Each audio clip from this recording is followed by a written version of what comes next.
and welcome to the Thursday night AngryMarks.com pro wrestling and mixed martial arts podcast, where we're going to talk a lot about New Japan, a little about WWE, and hopefully not at all about Vince Russo. I'm Stevie J, joined by two fine co-hosts as always, starting with the great Sudoku, aka Jason Harlan. I just have to say, fuck Neil's Workbox. And not fuck that Al?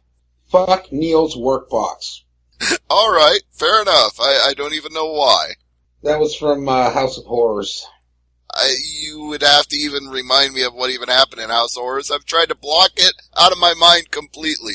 There was a hallway, and in that hallway there was, what looked like a sound, like roadie equipment, and then there was a sticker on it that said Neil's Workbox. Fuck Neil's Workbox. Well, I suppose if it was in the House of Horrors, that's good enough reason to say that. Right, Abby? I guess. Because I say fuck everything and anything that had anything to do with that match at all. It was not good. I tried to appreciate it on a Mystery Science Theater level where I was watching a bad movie and trying to enjoy it, but there weren't robots making fun of it, so it didn't work. There wasn't anything even fun in it, so it didn't work. Mm-hmm. I knew it was going to be bad, but it exceeded every single expectation I had of just how bad it was going to be. It was going to start out badly no matter what when John Cena was driving a tractor backward through it. We hate the show. There wasn't a lot good to say about this show. Actually, the show itself was good, with the exception of that abomination. See, for me, Payback really pissed me off because we started with your former IWGP heavyweight champions that are now pre-show jobbers. We then had Chris Jericho inexplicably win the U.S. Championship, only to lose it 2 days later on SmackDown. And then, for some reason, we have a clusterfuck finish. We have a dusty finish in the Cruiserweight match. But to me, see, this generated no heel heat on Neville whatsoever. To me, kayfabe-wise, I was pissed at the refs. Non-storyline-wise, I was pissed at the booker. I was really hoping Austin Aries would give a Gotch-style pile driver to the referee after that just inexplicable decision to throw the DQ. It was at that point I'm just like, fuck this pay-per-view.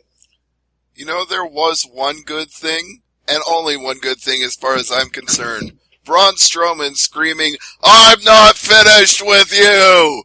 License to print, buddy. They need to put that on bumper stickers, t-shirts, hats, whatever you can make, put that on it.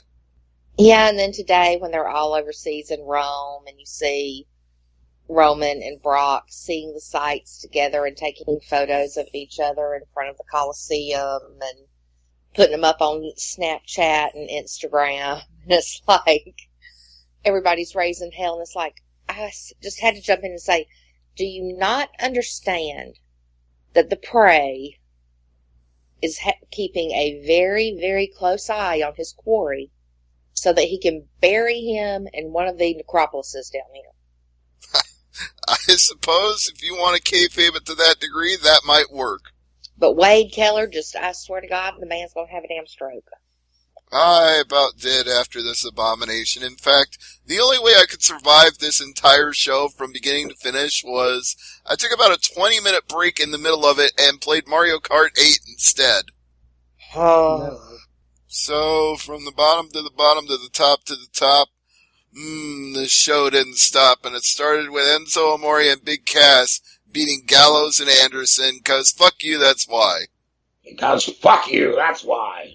We're going to job out the New Japan team again. It'll be brilliant. A 6-minute match with a commercial in it because fuck you, that's why. Because pre-show, yeah. Commercials during the pre-show on your own network. Way to go. Well, I guess it's on YouTube too, but... Yeah, but we already pay for it, so don't take a damn commercial. And then we had... what? Jericho and Owens. No, I was just gonna let you say it, then we had, and just leave it at that, cause there's... there. Yeah.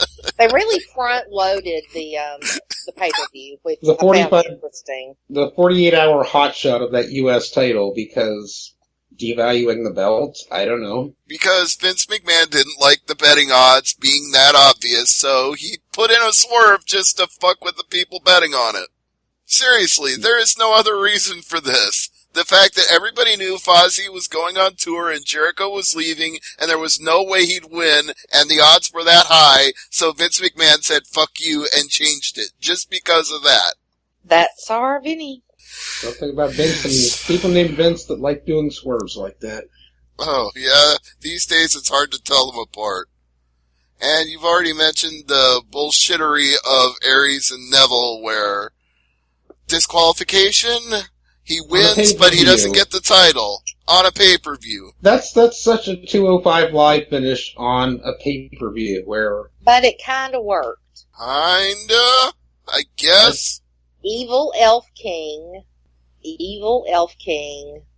is doing whatever it takes to secure his crown.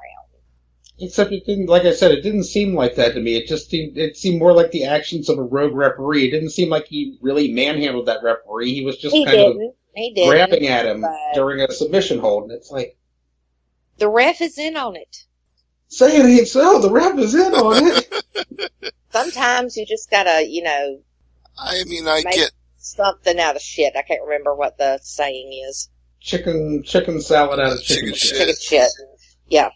This is about where I hit the mute button in the paper. I was like, done.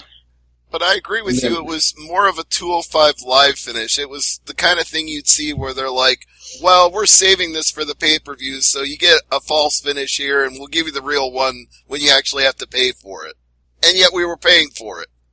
And we got the false finish anyway, because fuck you, that's why. Mm-hmm. And if they were going to do this slow burn to Aries finally getting the title off Neville, then why do we have to keep having Aries and Neville matches? I mean, it's going to get to the point where he finally wins it and they faced each other so many times that I no longer care! Yeah, but look at it right now. Who else can Neville work with? Tozawa? Tozawa's a little bit more hard-hitting. Yeah, but I would enjoy some I would enjoy that. Some freshness to that. I think that Neville is more along the lines of working with Kendrick, while Tozawa might be along the lines of working with Aries. Except you'd have to flip Neville or Kendrick, because right now they're both heels. Heels, faces don't matter. Wins, losses don't matter. Nothing on Payback matters. That's the Nothing whole matters. theme. Speaking of which, the Hardy Boys beating Cesaro and Sheamus just so Cesaro and Sheamus can go heel, because nothing matters. Because do-do-do-do-do, Sheamus and Cesaro, do-do-do-do-do. Yay. I don't even understand why you turn them heel right before the European tour. How does that make any damn sense? I don't know. They kicked out Jeff's tooth. They busted up Matt's ear and Of course, all week long I had to hear, it was a fake tooth, the tooth was a work. Well, yeah, maybe it was a fake tooth, but it really did get kicked out of his real head. It was a fucking crown. I think this really shows that the powers that be have no faith whatsoever in Gallows and Anderson as the top heel team on Raw. So, we'll just flip Cesaro and Sheamus because the Revival is injured right now. So, fuck those guys. And Sheamus and Cesaro, you're heels now. Congratulations. And this would have been such a delightfully exquisite excuse for the Hardys to become broken because they got pissed off that Jeff lost a tooth and Matt got his ear boxed. They could have gone full-born broken and said, well, you took it to that level, so we'll take it to that level. Mm-hmm. And instead they half pull the trigger on it. Right. They do the motions and the crowd chants delete, but they don't actually do the whole thing. Oh well. Speaking of oh well, we all knew this was going to happen. Bayley lost in her hometown. Mm-hmm. Which surprised me because, I figured they would book Bayley completely wrong, but the right woman won in this case. I am not displeased with the result. I am, because even though I like Alexa Bliss and I think she'll do good things, there was any number of chances to do this later and not kill the town because she was so over there, the fans were so into her there, no matter how tepid getting her to this point on Raw was, there was one place in this country where you could still bring Bayley and she was still a superstar, and they said, nope, not gonna let that stand. They printed special T-shirts, Bailey San Jose T-shirts, and oh well. Yeah, Hug Life T-shirts for the people who came just to see her and bought them and got to see her lose. Yay! This whole pay-per-view was just one big fuck you. Uh-huh. So, do we even need to address the House of Horrors match any further than we already have? I think we can move on from that. Can we wait for Artie Reynolds' induction tomorrow night for that? Yeah, the Gooker Award. This one deserves an early award. We don't have to wait. I don't know if it'll be a Gooker Award winner, but it may get its own induction into the WrestleCraft Hall of Shame tomorrow. And that's, fuck Neil and fuck his work box. Yep. And then we had Seth Rollins beating Samoa Joe because I guess Joe needs to take a singles loss on pay-per-view. The match itself was pretty good, but Seth and Joe both were holding back. And it was kind of more of a match of feeling each other out than it was balls to the wall. Yeah, it was pretty slow-paced. Not terrible, but like you said, not super hard-hitting either. And if I had to rate this on a very low graded curve, it was the second best thing on this show. So, Strowman and Reigns to finish off the evening, to build to an ambulance match later on, for God knows what reason. Roman Reigns coughing up blood and the fans chanting, "You deserve it." Awesome.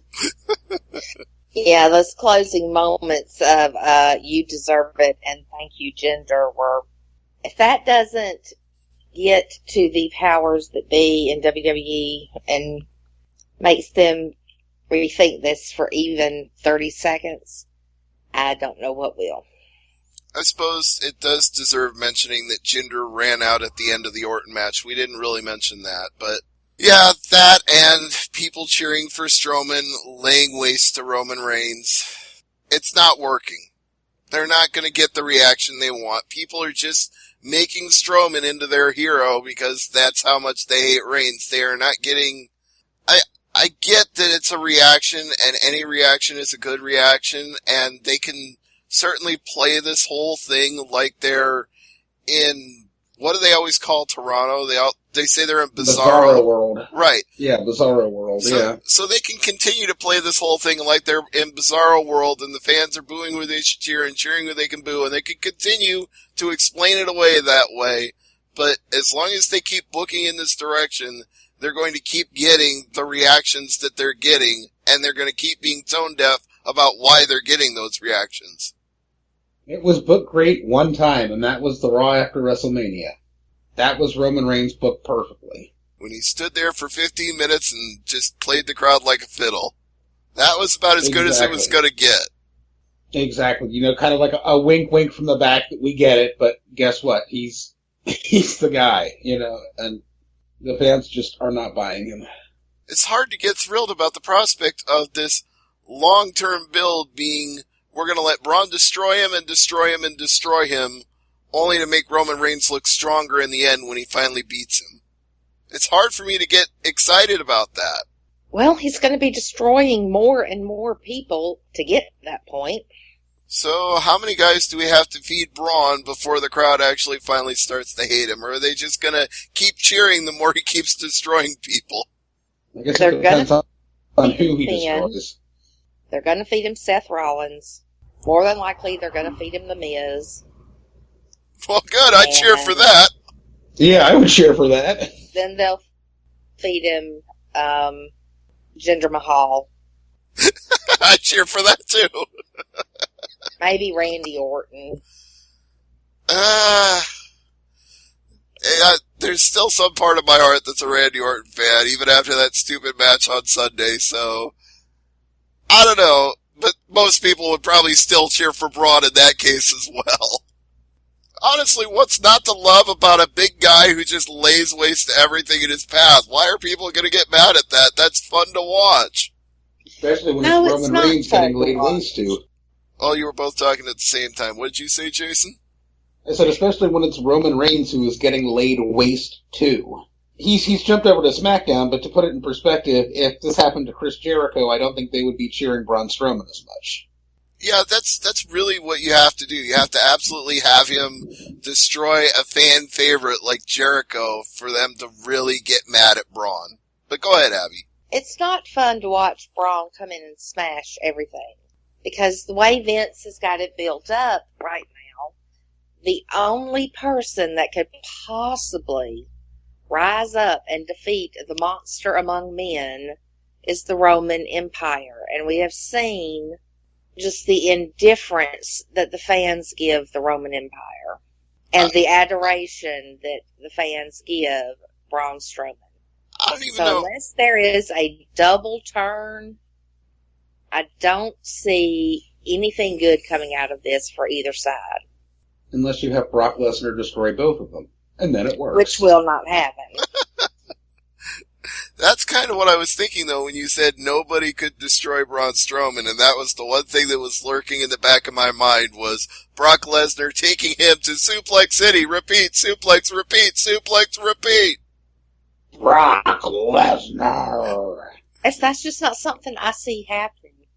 No, because they want to protect the monster among men and the beast at the same time. They don't want to sacrifice one to the other. No. Oh, so, in summary, fuck this show. WWE just put on a bunch of hot garbage this week. It's making me ill is what? It's hot garbage, alright. And I don't know, I honestly don't know what they're thinking. It wasn't a good thing I watched this week. Pay-per-view sucked, Raw sucked, SmackDown sucked. Because looking at some of their business models this week, it's like, y'all don't know what the hell you're doing. Yeah, ratings tanked. Raw was at a 20-year low for audience, and SmackDown was at a 6-month low for viewership average, and it just, it was bad. I kind of like the ignition of the feud between AJ and Kevin Owens on SmackDown, though. That I liked. I'm liking that they're saying, okay, Chris Jericho, fuck off. We've seen AJ versus Jericho before. That's tired. But, yeah, AJ versus Kevin Owens, that's fresh. That has legs. Well, and then they hot-shotted that at the start of the show. And then we still had to watch the rest of SmackDown after that. True. I know. I still go back to my original premise of SmackDown should be a feeder system from NXT. Mm-hmm. Where you come in and you learn the craft there, and then you graduate up to Raw. Wouldn't be the worst thing. Don't throw a bunch of these guys in the deep end of the pool just because Vince needs some entertainment. But a highlight for me, and probably a low light for everybody else, the one thing that I got out of SmackDown was the Fashion Police actually made me laugh. Yay, Village People Law and Order. Yeah, but it was just campy enough that it actually crossed that threshold of being stupid to stupid and funny because it's stupid. Especially when they said, that's jaywalking and Jimmy walking. That actually got me. That popped me good. Funniest thing he's done since Chet Shetterfield. Exactly. See, the thing with SmackDown is it's the entertainment show. It's the wrestling show with just enough comedy and entertainment to keep it from being boring. Whereas Raw is the variety show with just enough of professional wrestling so you know what we're talking about. So I suppose for that reason, that's why we also get Aiden English doing his singing gimmick and Ty interrupting him, because it's the entertainment portion followed by, but this is really wrestling portion. That's what we got out of that segment. Aiden English solo is just a worse gimmick than the Drifter. It just, ugh. Actually, if I had to choose between the two of them, I'd choose Aiden over Samson a million times, every time. At least with Samson, you get to play Where's Waldo. Samson doesn't even talk. Good. He never should. And the thing is, the guy can wrestle. And he's got a good look. I just don't like the character. Yeah, it's been bad since NXT, and it's not any better now. No, it is horrid. Well, maybe we've spent enough time talking about horrid things. Why don't we move on to good things, like Wrestling Dontaku? Yay! Woohoo! So who wants to start? Because you both stayed up till stupid o'clock in the morning, and I'm still trying to piece together the replay of it, so I'm not quite caught up yet. Did you see the pre-show match, Abby? I saw the tail end of it, the pre-show match. River People and Yoshitatsu taking on Kinemura and Oka. Yeah, I didn't really understand the premise of that match. Yeah, it was kind of an odd pairing. It's like one of these guys doesn't quite belong with these other young lions, and Yoshitatsu ended up tapping out the Roid Lion with kind of like a reverse figure four, but why is he in there with these young lions and Oka, who's like 45? Well, Liger, this is his last best of the Super Juniors. Oh, Jushin Liger. He has announced that this will be his last tournament, so. Yeah, we got that. We got the announcement later in the show, but start off with the first match on the first official match that doesn't involve Yoshitatsu. We had, as Abby likes to call him, Little Willie, Will Ospreay, and Tacos Yoshihashi taking on no longer Man Bun Chase Owens and R. Lee's Yujiro Takahashi. I don't have much to say about this match. Abby, anything you want to? I'm trying to track down the... Yujiro's floozies looked better than normal. They didn't look as sleazy as they usually do. We didn't have the Donnie Darko bunny stripper in this match. We had Yoshihashi tapping out Chase Owens with a butterfly lock. Little Willie hit his Sasuke special onto our sleeves at ringside. It was some good high flying from Will Ospreay. It's just kind of it's just like we've seen more impactful moves from Yoshihashi to end a match. I guess a match can end anyway with the submission out of nowhere, but it just kind of seemed an odd contrast to the action that had gone on up to that point in the match. I enjoyed the match. It was short and sweet and to the point. And involving three people you don't like and one that you do. Do I have to guess? You like tacos. You really have a hate thing for Ospreay, and Man Bun is Man Bun, and we all know what your feelings on our sleeves are. Bullet Club C team. Yeah. Which is what they are. Next match was better, though. We had Tiger Mask W, and Togi Makabe, because, I don't know, versus Jushin Liger and the Ornery Uncles, both of them together again, Manabu Nakanishi and Yuji Nagata. What were you thinking about this match? I was just happy that the Ornery Uncles were back. It has been forever and a day since they teamed together. It was nice to see them teaming up once again. And yeah, I don't know why Makabe is still in New Japan at all. He seems kind of useless to me. He ended up getting the pinfall on Nakanishi in this match with the King Tong knee drop, but he seems useless, and boy, at some point we really need Tiger Mask W to just come out as Kota Ibushi and be Kota Ibushi and do Kota Ibushi things. Yes, definitely. As you were saying this morning, that Tiger Mask W guy, he reminds you of somebody, doesn't he? Mm-hmm. I don't know who, though. Drawing a blank there. I know. Yeah, next match was one of my favorites on the card. We had a Chaos team of Beretta, Rocky Romero, Jado, Toru Yano, and Hiroki Goto taking on the Suzuki-gun team of Taka Michinoku, El Desperado, Taichi, Yoshinobu Kanemura, and Minoru Suzuki. And I love this one. This one had Chaos beating up on everybody. Well, everybody but Suzuki. It had them beating up on Taichi. It had them beating up on Taka. It had them beating up on El Desperado. Oh, there were the continued teased dissension amongst the members of Roppongi Vice before they finally high-fived. Yano, of course, taking up the turnbuckle padding and beating us, El Desperado, with it. For a multi-man tag match, which I usually hate, this one I didn't absolutely hate. This one was entertaining and this one was fun. And then, of course, we had Suzuki beating up Young Lions after the match, because that's his thing now. Even with the never open title, he's still not above beating up a Young Lion or two after the match. And for the finish, we saw Gato pinning Taka after hitting the GTR, but even if Gato gets the pin, it was still a fun match. Any thoughts you want to add to that one, Abby? No, I enjoyed it. That one was fun. The next one was not so much fun. We had Mr. Guyliner himself, David Finlay, taking on Cody.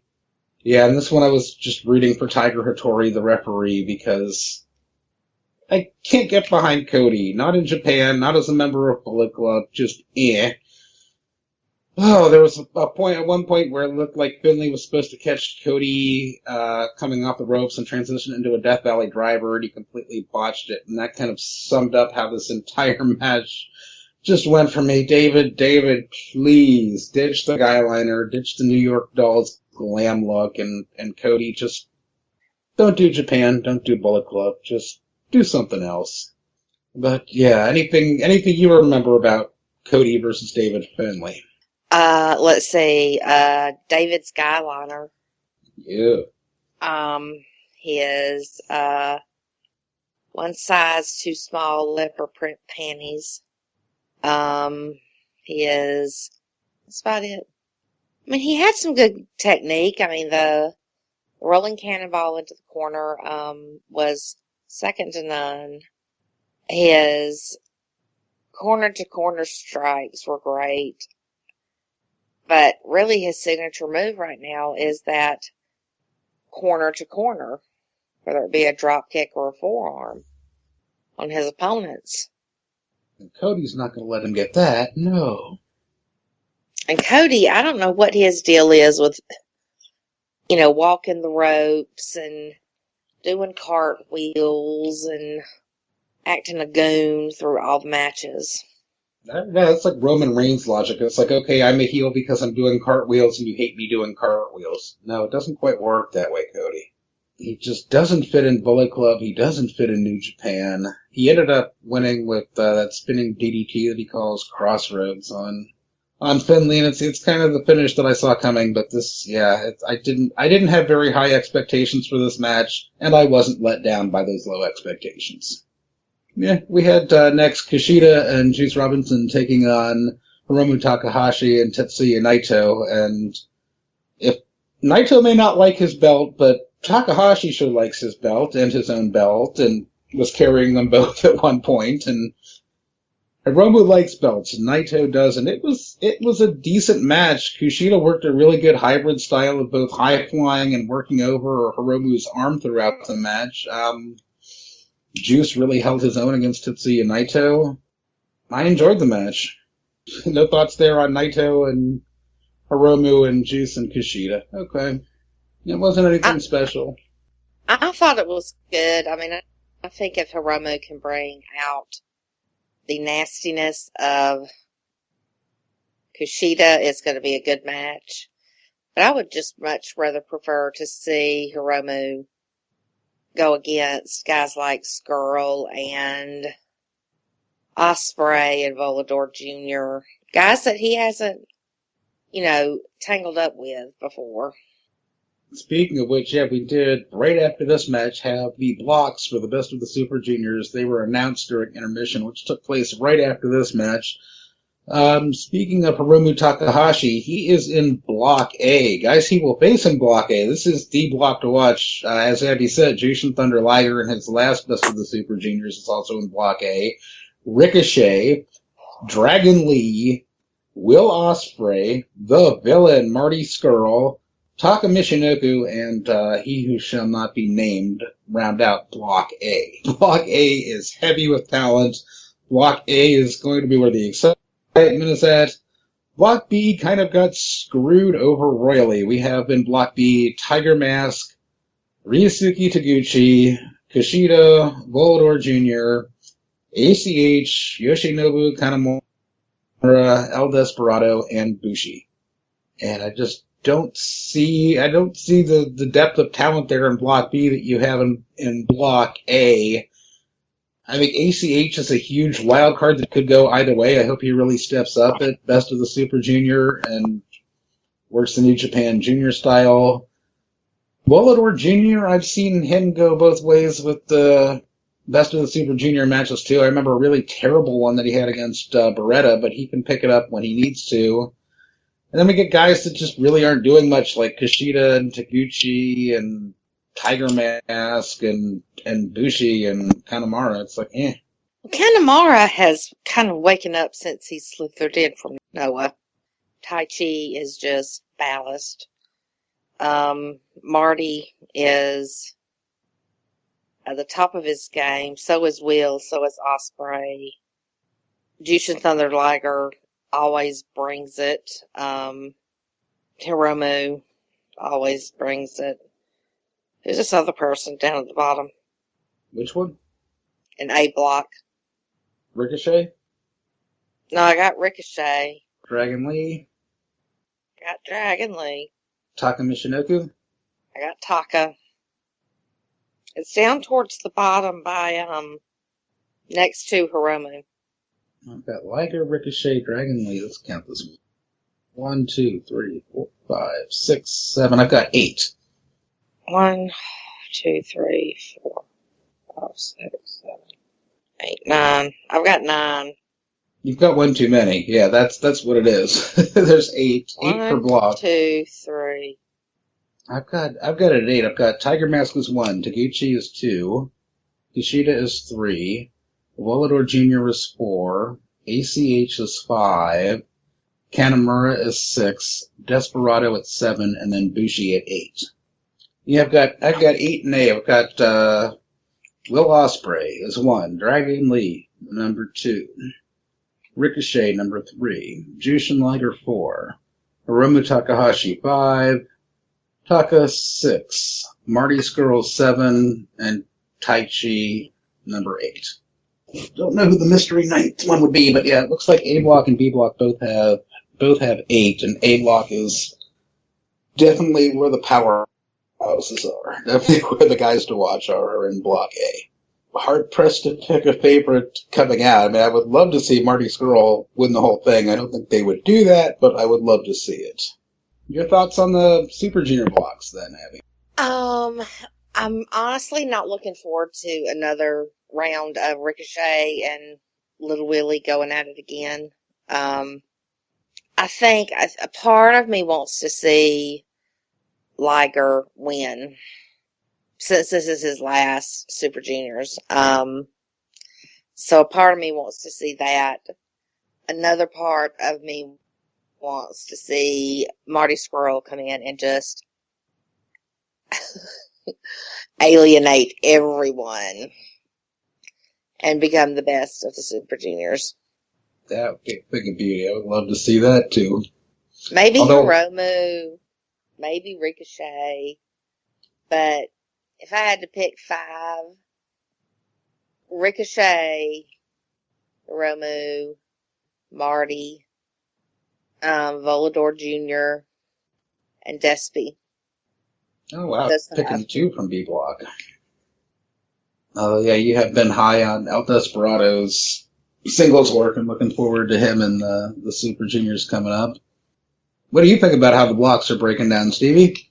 The 2 blocks look good to me. I'm looking forward to the whole series of shows, and I think it's going to culminate in a fantastic finals between the winners of each block. I don't know who to pick out of either block, because Block A is so deep in talent and Block B is just so meh.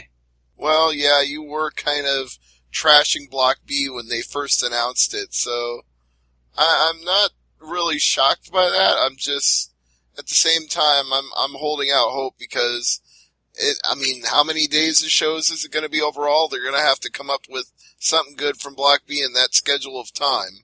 Yeah, I guess you're going to need to have everyone in Block A face everybody once, and everybody in Block B face everybody in Block B once. So it's a round-robin tournament like G1 is, so it'll be... I haven't looked at the calendar. I think it starts on the 17th. The thing is that they're not going to show every show in its entirety on New Japan World.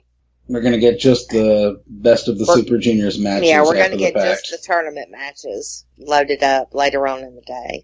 So they're not even going to do like the static hard camera with no commentary for some of these?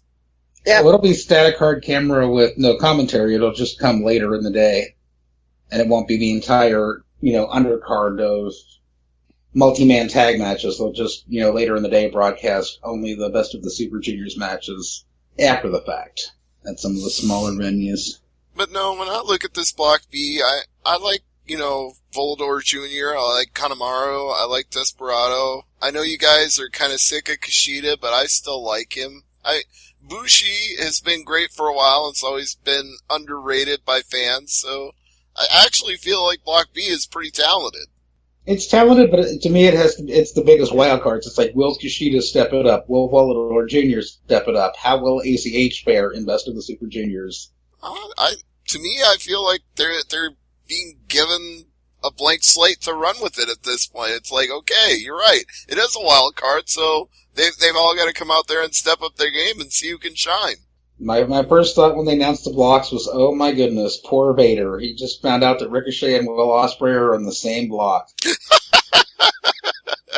Yeah. Help him over and sit on him. And he's got health problems as it is, so that can't be good for him. No, he needs to stay as far away from all wrestling rings or even thinking about wrestling as far as he can. Yeah, just for the rest of the month of May, just don't pay attention at all to wrestling, Vader. Just let it go. All right. Do we know when Best of? Yes, Best of the Super Juniors. It starts on the 17th of May with a Korakuen and Hall show. We have shows on the 18th. On the 17th and 18th are live shows. Then the 20th and 21st are, just the matches after they happen. May 22nd is another live show. Call. No, I added you back You're in. still here. Jason was just running down the schedule while I was reconnecting you.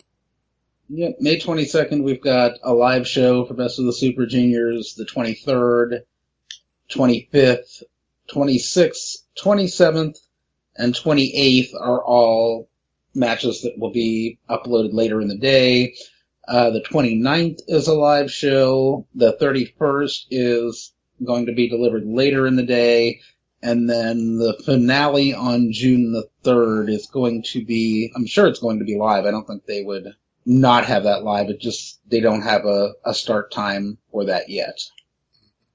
But that's the schedule. It runs almost every day from the 17th through the 3rd of June, with a few days off for good behavior sprinkled in here and there.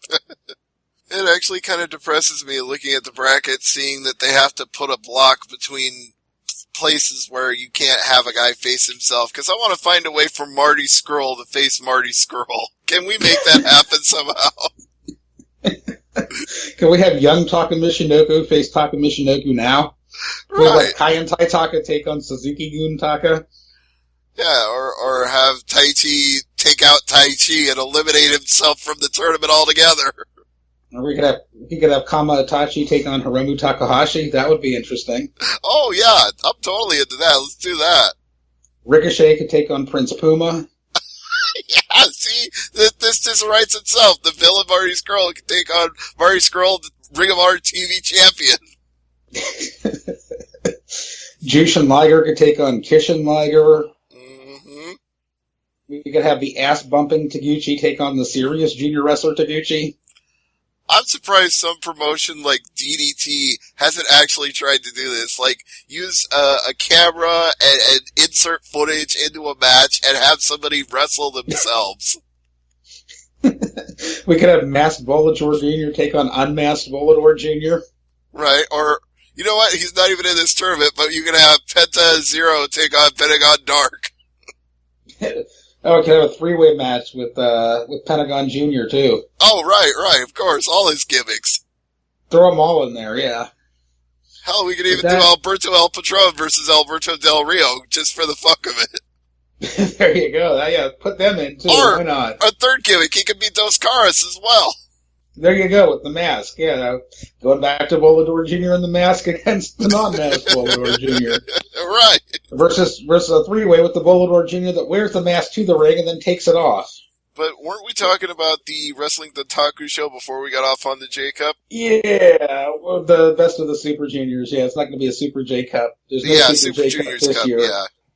Thankfully, after the debacle that was last year's, but yeah, the Best of the Super Juniors looks good. But let's go on with Dontaku because we have the meat and potatoes of the card coming up. We have the IWGP Heavyweight Tag Team Championship on the line in a three-way match. The champions War Machine taking on Satoshi Kojima and Hiroshi Tenzan, also taking on Tama Tonga and Tonga Roa. Yeah, this match lived up to my expectations. I was never a fan of Hansen and Rowe as War Machine and ROH, but they really impressed me and they growed on me in their body of work in New Japan. And they really filled that void that just was created when Anderson and Gallows went to WWE. It was like there's this black hole in the heavyweight tag division where there just wasn't a dominating heavyweight tag team. Oh, hello, War Machine. Thank you for stepping in and filling that role. Yeah, they do that quite nicely. They are your big, smashing heavyweight tag team. They are very well suited to play that part. They are, and for a guy his size, Hansen is quite agile. Hansen is quite spry and agile for someone his size, doing like suicide dives between the ropes and whatnot. And I was saying this even back when they were just in Ring of Honor, but they had that look, and they still do, of the kind of guys who are going to be top heels as gaijins in Japan. They have that look and presence about them. And you can see it, especially when they were coming to the ring and leaving the ring during the match. Well, they came to the ring in these like Roman gladiator helmets, which were just impressive. But yeah, you could see it as they were leaving the ring, just the awe the Japanese fans were in of just these two huge heavyweights that had just, taking on the legendary team of Tenkozy and the, whatever you want to call them. Well, Tama Tonga is a good wrestler, but Tongaroa, not so much. Not so much. But it was a great match. We had War Machine retaining here. It was good. I liked it. Abby, any thoughts you want to add on the tag team three-way? It didn't overstay its welcome. Which to it me, definitely could have. Yeah, it could have with all three of those teams in there. I mean, they just kind of get crazy. So it was nice that they didn't do just that. Any match with the Gorillas of Destiny definitely has the opportunity to overstay its welcome, and it didn't. It's like every team was involved as much as they needed to be in this match. It didn't feature any one team more so than the other, and it just worked. Next up, we have the most useless title in New Japan Pro Wrestling being defended. I use that term defended lightly. As the never six-man champions, Ricochet, Ryusuke Taguchi, and Hiroshi Elsa Hashi there, who was trolling Abby hardcore with his hair this morning, took on Bushi, Evil, and Sonata. How can I describe Tanahashi's hair? He didn't have a floofy ponytail. He had braids on one side of his head, but then he had like an Elsa from Frozen braid going down one side of his head. How would you describe that, Abby? Stupid. You talk about Tana trolling Abby. I thought Tana was trolling him when she got 2 Tana stickers in her package. I did that too. Tana's trolling of Abby just will not stop. It won't. He's evil. And yeah, big ups to whoever it was on Twitter who replied to one of Abby's comments saying that Tana's hair was definitely Disney princess style. It sure was. But yeah, much as I like to call this the never defended title, it was the never defended title in this match because, surprise, surprise, the title ended up switching hands with Bushi doing his top turnbuckle code breaker, and we got to see him break out the green mist again, and he nailed Taguchi with it, and Taguchi put up a valiant effort and kicked out of the first one, but the second code breaker he wasn't able to kick out of, and Los Ingobernables de Japón are now never six-man title champs, at least for the moment, until the next time that there's a title match, and then they'll switch to whatever team they face.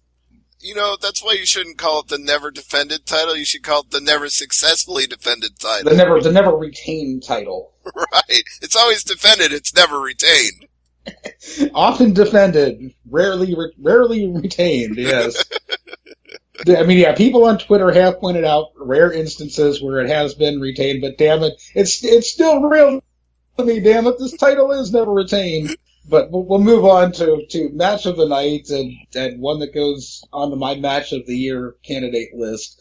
Tomohiro Ishii versus Kenny Omega, and how Kenny Omega's head is still attached to his body after the plethora of lariats that he took from Tomohiro Ishii just amazes me. There must have been 6 or 7 or 8 lariats that Ishii just leveled Kenny with, and Kenny just kept coming and coming and coming. Oh, there was a really sick spot where Kenny did a dive from the ring over the guardrail and took out Ishii in the crowd. scary moments to watch, but there was everything you want from a New Japan match. There was no selling. There were chops. There were clotheslines. There was a beef trigger. There was a clothesline from Omega on Ishii. There was an Ushigoroshi or two. And this was an awesome match that was finally won by Omega when he hit the one-wing angel, and the losing streak in singles matches for Kenny Omega has come to an end. Hooray! Yes, and can Omega and Ishii even have a bad match with each other at this point? They haven't thus far. That's what I'm hoping. After the main event that would come later, we had Okada calling out, spoiler alert, Okada retains, by the way. We had Okada calling out Kenny Omega, who accepted, and they're going to have a title match at Dominion, which is coming up on... June. When is Dominion? June the 11th in Osaka, at Osaka-jo Hall. So it'll be right after June 11th the best... the title match. It'll be a week after the Best of the Super Juniors Cup ends. It is, and for my money, Tomohiro Ishii and Kenny Omega are the number 1 and number 2 heavyweights. I would really like to see Ishii win the G1 Climax, and I would like to see Kenny Omega win that title at Dominion, just so we can have a rematch between Tomohiro Ishii and Kenny Omega for the IWGP title at Wrestle Kingdom 12. I would love to see that. Why not? You want to chime in on the Ishii Omega match, Abby? I think we lost her. Darn. I'm sure she enjoyed that match. Oh, well. Well, we can move on to the alleged main event of the night, which was an IWGP Heavyweight title defense by Kazuchika Okada, taking on Bad Luck Fale, and, there was no way in hell that Fale was going to walk out of this with the title.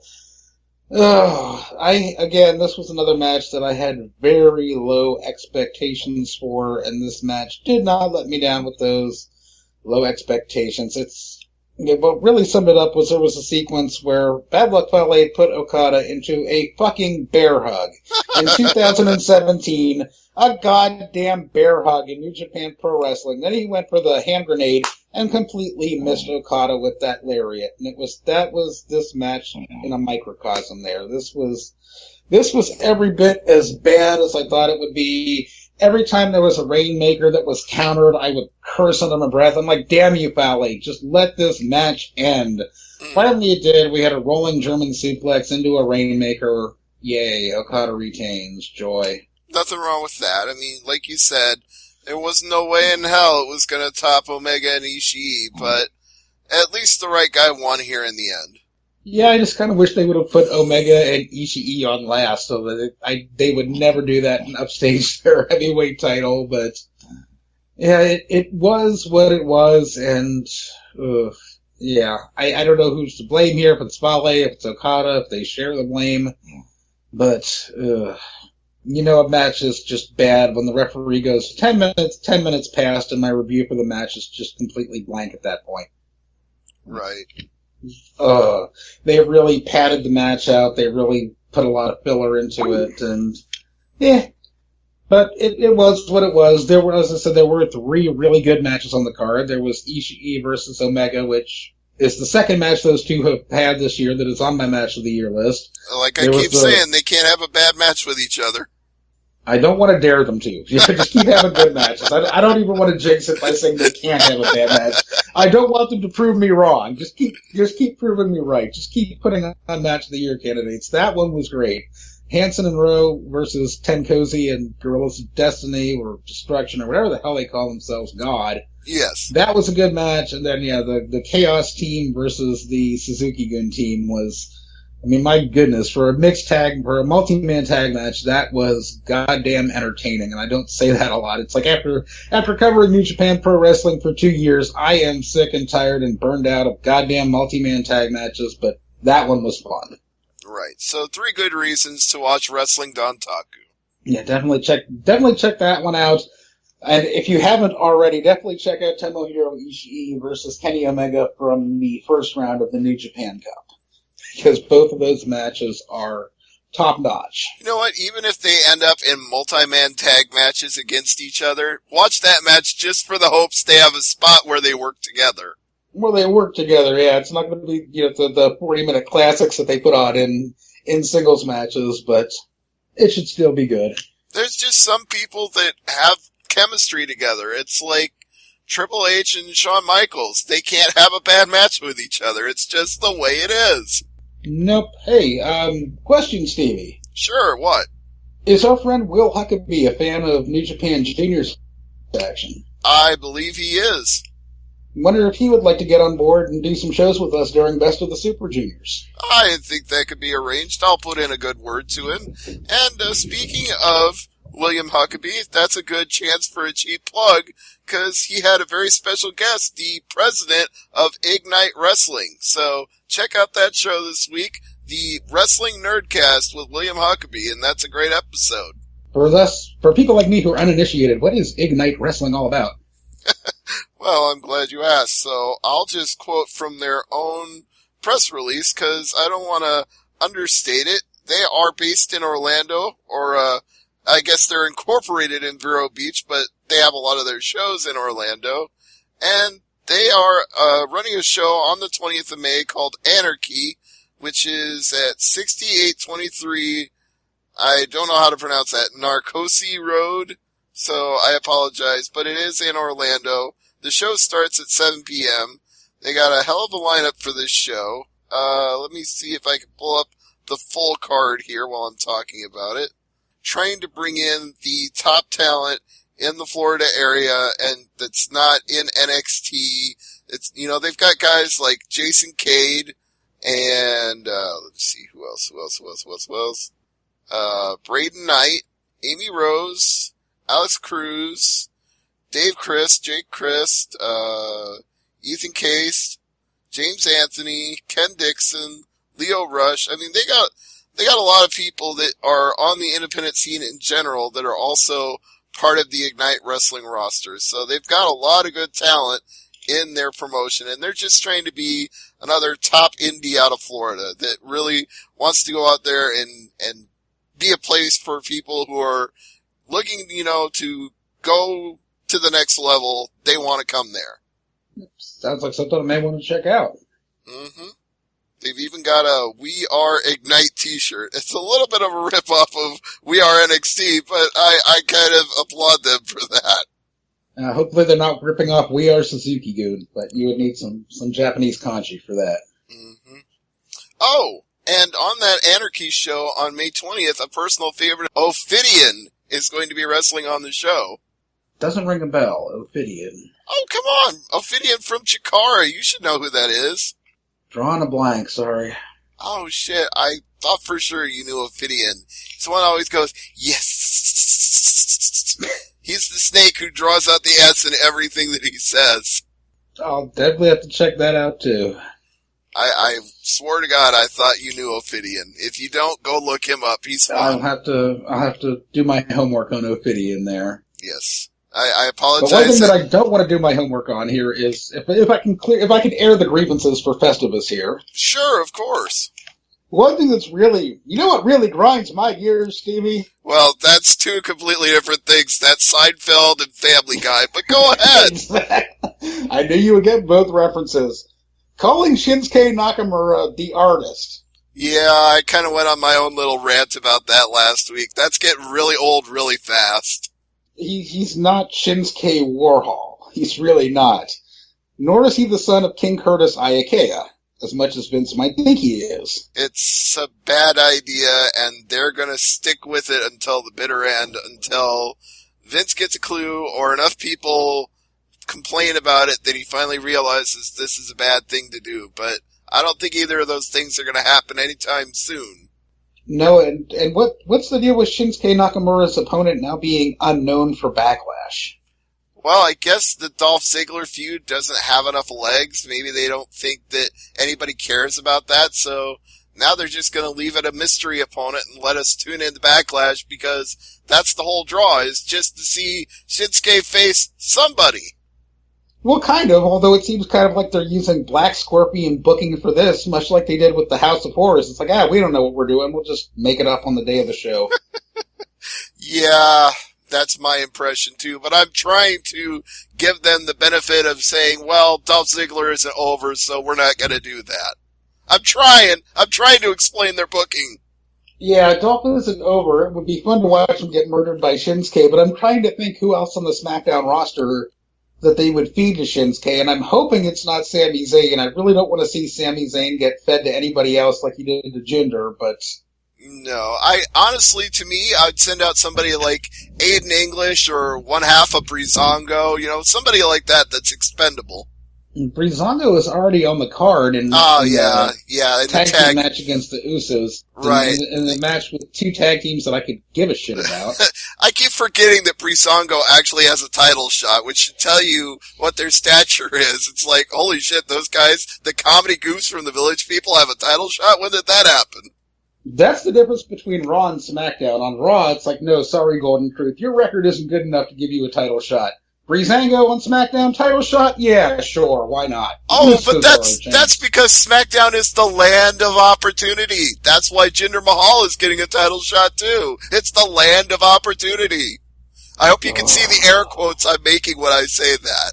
Yes, I can. It's grating on my soul like sandpaper that Jinder Mahal is getting a title shot against Randy Orton. Although I must say, they really are doing a good job of building up the U.S. title to overshadow and outshine the WWE Championship.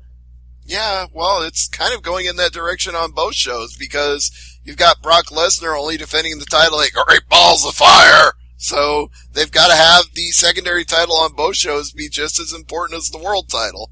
I mean, I'll put it this way. The pay-per-view killed all of my interest in Raw whatsoever. It's like I don't even want to watch Raw pay-per-views going forward. SmackDown, I think, handled it right, and I like that they had Jericho getting destroyed. I mean, that's the best damage control that you can do, and I'm really interested to see how this feud between Kevin Owens and AJ Styles heats up in the 2 weeks between now and Backlash. Yeah, they do have some opportunities to do some good things between now and then. Not that I have a whole lot of faith, but like you, I'm just trying to believe they know what they're doing. I mean, it kind of seems like what happened today at Dontaku, where you have a semi-main event with Tomohiro Ishii and Kenny Omega that steals the show and is so much better than the main event. That's the potential you have with Kevin Owens taking on AJ Styles for that U.S. Championship. That is going to be just leaps and bounds better than Jinder Mahal versus Randy Orton. Totally agree with you there. And yeah, I mean, I'm looking forward to that.